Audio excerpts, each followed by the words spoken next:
Yo guys, welcome to iWay. I wish I knew it earlier. Series di mana gue sharing pengalaman hidup gue dengan harapan bisa berbagi insight baru buat kalian yang nonton.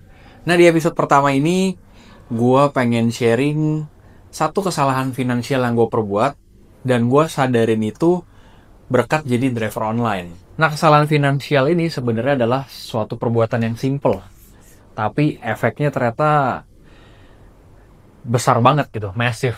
Bikin rekening gue tuh nggak bertumbuh karena bocor halus. Ya karena gue menganggap ini adalah suatu perbuatan simple yang nggak perlu dipikirin banget, tapi ternyata efeknya massive banget, besar banget. Nah, perbuatan ini atau kesalahan finansial ini adalah makan. Jadi gue cerita dulu latar belakangnya ya. Sebelum terjun jadi driver online, gue itu memiliki sebuah UMKM, usaha di bidang jasa perawatan mobil gitu ya. Nah, di situ gue merintis usaha dari nol. Gue mulai ngerjain mobil sendirian, gue mulai dari garasi rumah doang. Kemudian gue datang ke rumah orang, door to door, itu juga ngerjainnya sendirian. Sampai pada level atau tahap di mana gue itu bisa buka workshop yang proper lah. Jadi pindah dari yang rumahan, pindah ke sebuah workshop yang proper. Nah, beranjak dari latar belakang perintis ini, jadi gue menganggap butuh yang namanya self-reward cuy. Dan self-reward apa yang paling gampang untuk dilakukan? Ya, itu adalah makan. So, pada saat gue kerja, ngerintis usaha, sampai pada saat gue bisa buka workshop yang proper juga, di situ kan gue masih tetap kerja juga tuh, turun tangan sendiri, ngerjain mobil. Bedanya gue di tempat yang proper. Jadi, gue keseringan self reward waktu itu. Capek dikit, ayo makan enak. Ada goal target dikit, ayo makan enak. Ada rame dikit, makan enak lagi. Nah, tanpa disadari, self reward itu menjadi habit. Karena kan gue udah mulai keseringan nih self reward, dikit-dikit self reward.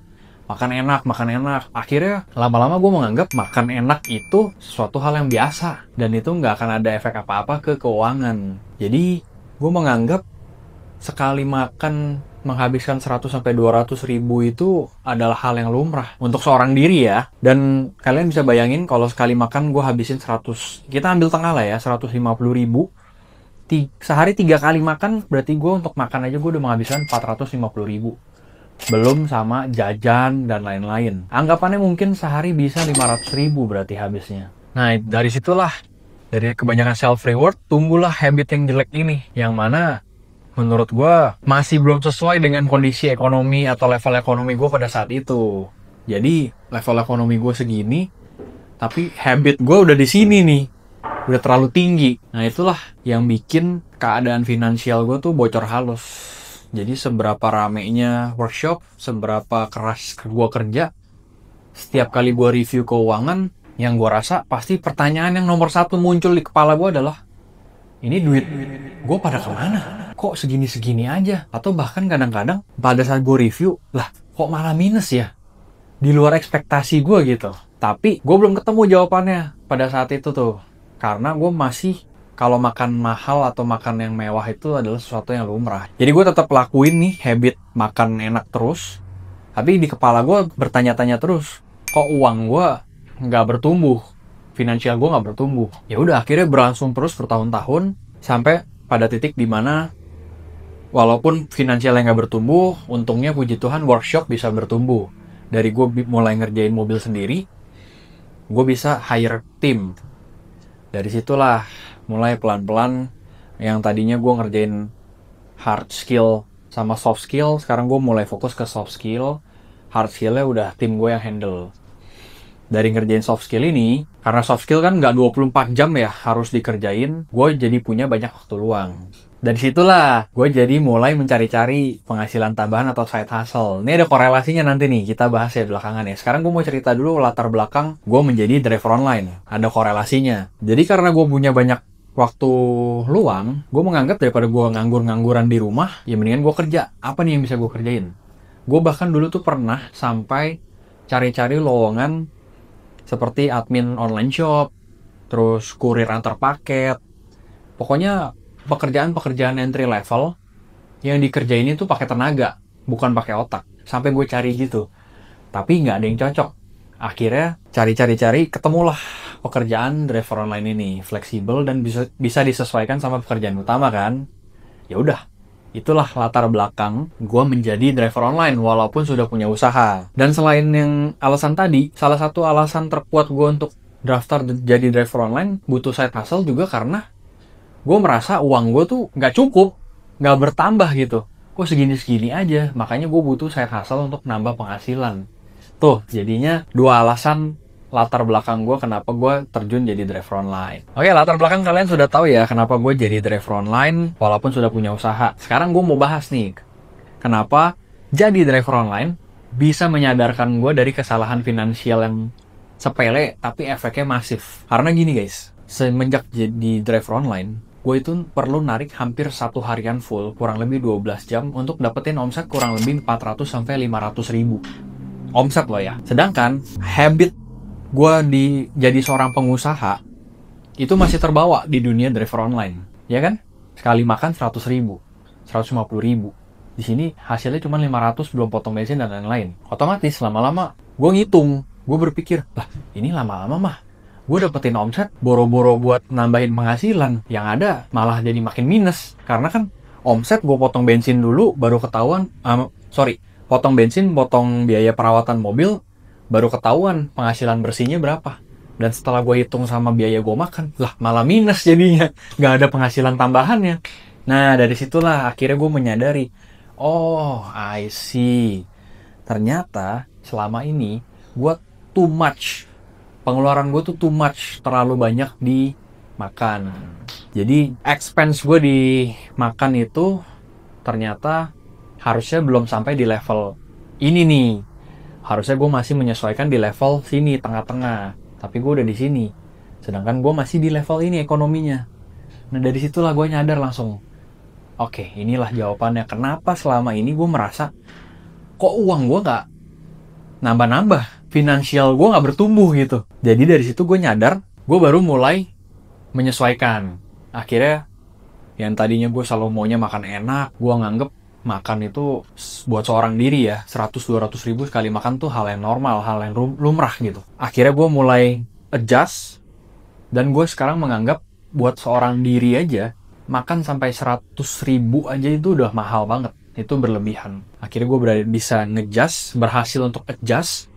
Sekarang gue bisa neken pengeluaran gue atau expense gue untuk makan kurang lebih di 25-35 ribu per sekali makan. Otomatis yang tadinya 100 ribu buat sekali makan, sekarang 100 ribu bisa buat satu harian. Efeknya, ya omset gue jadi driver online nggak tergerus sama makan. Kedua, penghasilan dari usaha gue juga nggak ketarik ke omset atau ke dunia driver online. Nah, dari situlah penghasilan atau finansial gue mulai bertumbuh. Gitu guys. Jadi selama ini pertanyaan yang ada di otak gue nih, kenapa kok finansial gue nge-stuck? Ternyata jawabannya simple banget cuy.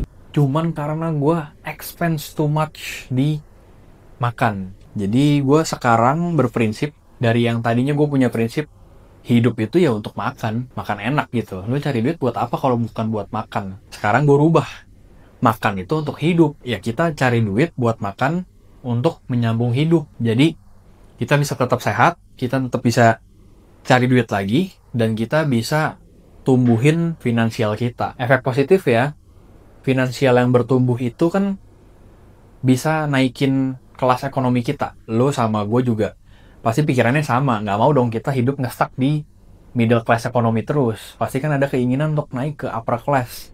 Yang tadinya lu bawa LCGC, pasti kan ada kepikiran gitu ya, keinginan dari LCGC ganti nih ke SUV, dari SUV ganti nih ke sport car, kan pasti pernah dong. Nah, dari situlah gue mulai benahin kebiasaan gue di konsumsi makan, gue efisiensi. Jadi keuangan gue mulai membaik, finansial gue mulai bertumbuh. Dan ya, seperti itulah yang bisa gue sharing ke kalian ya, insight baru. Jadi intinya, hal sesimpel itu, hal sekecil itu, efeknya tuh besar banget cuy. Jangan kalian anggap makan itu 100-200 ribu tuh normal lah, segala macem. Ternyata itu efeknya besar banget. Lebih baik kalian alokasiin budget makan untuk sesuatu yang lebih bisa mendukung finansial, pertumbuhan finansial ya. Karena kan sayang gitu, kalau makan kan kita habisin sehari 500.000, ujung-ujungnya jadi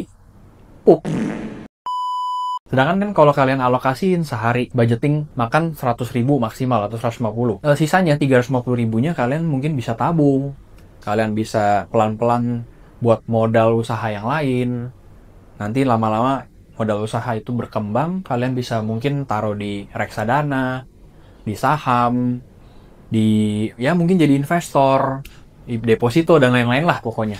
Intinya budgetnya bisa kalian kembangin daripada habis di makan doang gitu ya. Jadi intinya jangan sampai terlalu banyak pengeluaran di hal-hal kecil yang kalian anggap sepele, tapi kalian nggak sadari itu bikin finansial bocor halus. Setelah gue sharing insight tadi, gue juga pengen sharing tips. Sekarang tuh cara gue efisiensi makan, yang nomor satu, gue tuh beli lauk di luar, kemudian gue masak nasi di rumah.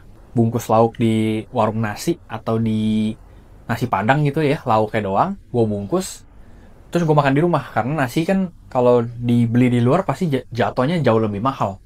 Contohnya, nasi rendang, beli nasi padang aja bisa habis 25.000, 30.000. Kalau kalian bungkus rendangnya doang, itu paling 15.000. Plus sama masak nasi di rumah paling kasarnya jadi 18.000 lah kurang lebih.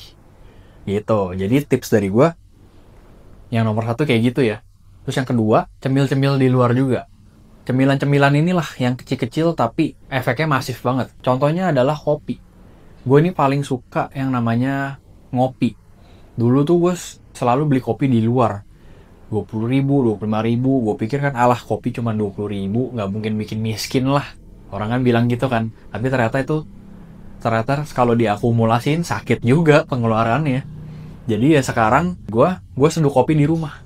Sebelum gue kerja, sebelum gue beraktivitas, ya pagi-pagi bangun tidur gue seduh kopi di rumah, ya udah minum di rumah. Paling 1-2 kali beli kopi di luar aja, sisanya pasti gue nyeduh di rumah. Dan itu efeknya menurut gue cukup masif di kalangan middle class ekonomi kayak gue ya. Tapi bukan berarti gue nih bikin video ini membuat kalian berpikir kalau makan mewah itu salah, beli kopi di luar itu salah. Enggak ya, bukan gitu juga. Makan di luar ya tetap boleh, gue juga tetap akan ada makan di luar juga. Ngopi di luar pun tetap ada juga. Tapi intensitasnya yang gue kurangin. Gue sesuaikan dengan rasio penghasilan gue pada saat ini. Dengan harapan ya, dengan gue efisiensi pengeluaran ini, ya gue bisa naikin kelas ekonomi. Nanti kedepannya ya gue jadi bisa makan enak lebih sering lagi. Gitu guys. Jadi setelah cerita panjang kali lebar, kesimpulannya guys, dari gue ya, insight baru dari gue belajar jangan menyepelekan pengeluaran yang kecil-kecil.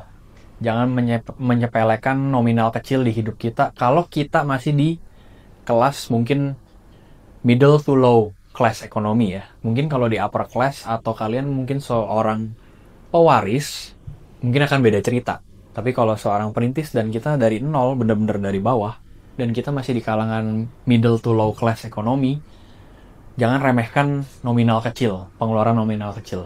Karena yang diajarkan di sekolah itu bener adanya. Kan kita diajarin peribahasa, sedikit demi sedikit lama-lama jadi bukit. Dan itu bener banget terjadi.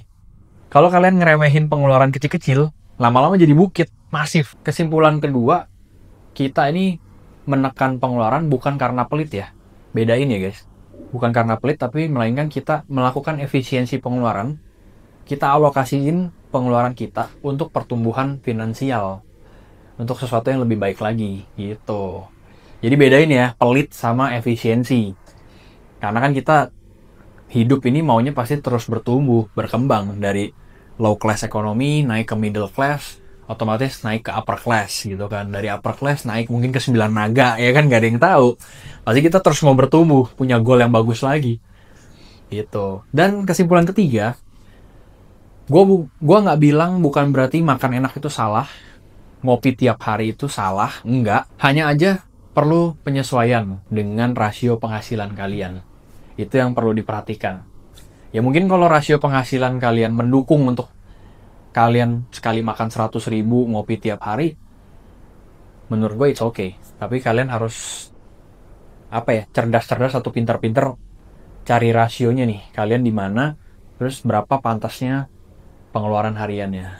Gitu guys. Oke? Jadi ya semoga sharing dari gue ini bisa membantu kalian membuka wawasan baru ya kan, menjadi insight baru. Dan kalau kalian punya sharing yang lain juga, POV lain, silahkan langsung tulis aja di kolom komentar.